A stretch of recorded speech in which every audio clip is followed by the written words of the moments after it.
SI, GIA, so di Venezia. Questo è 30175 sulla base. So confuso e non capisco cazzo i disesti sbarbai. I me parla, i fa gesti che ti rodo stramusane. Che fa versico che canta, mancava soi cocai. Ti me trovi dopo al ponte, vicino dell'acquedotto. Sai quel che vede Furio co che versa so finestra. Sempre in caete sconte, farta per far fumera. Da Venezia a Fimarghera, come pittura fresca. In casina in Cabrun, mi so morti noi a vol. Perché se faccia da cazzo e se anche un fiagoldon. De Venezia se ne ciava e stipendio no da indrio.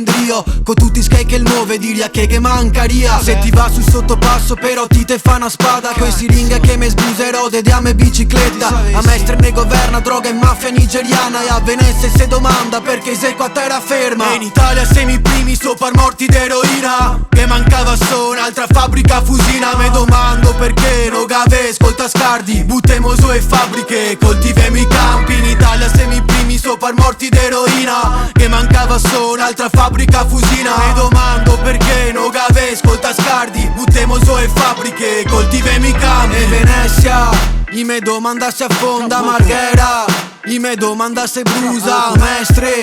Droga e neanche massa sconta. Gabi che va in cerca de to segui che sei scusa. Ma manco mal che gavemo in stadio nuovo. Per una squadra che gioca al penso meso vodo. Mancate si impegnisse che sboro anche a sto stadio. Me tocca andare a Milan se voglio trovar lavoro. E a sto punto merda la CTV, merda Eni, merda Veritas, big up ai forums. E adesso starò pieno e querele va in figa. Speriamo che qua musica al manco fa sa musina. In volco par, ne brusa esco a se da Rio de casa. Da Rio e a playa come scardi, nuovo emo e fabbriche.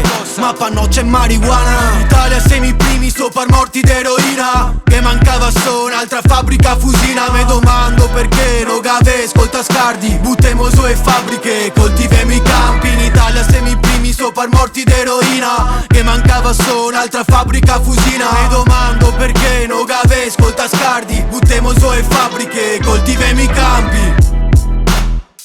L'aria che respiriamo è tra le più inquinate d'Europa. Terreno e acqua sono inquinate da decenni di petrolchimico. E questi vogliono costruire 2 nuovi inceneritori per bruciare fanghi contaminati. Ma ve parlo ormai.